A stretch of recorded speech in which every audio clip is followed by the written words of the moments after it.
Hello viewers, আসসালামু আলাইকুম। আজকে ফ্রাইডে স্পেশাল কবুতরের ঝোল রান্না চলছে।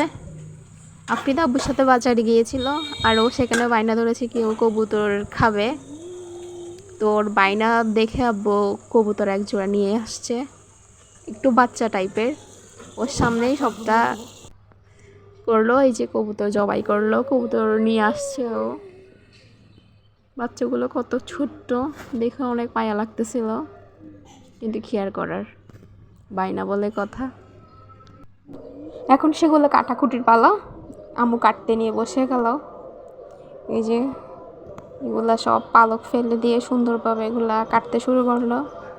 আমি দেখতেছিলাম আসলে এটা কত ছোট, একদম বাচ্চা, কি কিউট। তার কলিজা কত ছোট, তার লেগ পিসটা কত ছোট। এই যে দেখেন, অনেক কিউট। আম্মু সবগুলো আস্তে আস্তে কেটে ফেলতেছিল।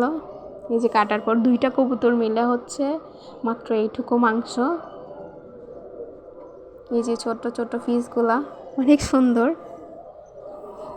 এই যে লেগ পিস, কবুতরের লেগ পিসটা কত কিউট দেখেন, একদম পিচ্ছি। কারণ আমি এখানে হচ্ছে রসুন পেঁয়াজ সবগুলা ব্লেন্ড করে রেখেছিলাম। এই যে আম্মু রান্না বসিয়ে দিয়েছে, অলরেডি হয়ে যাচ্ছে।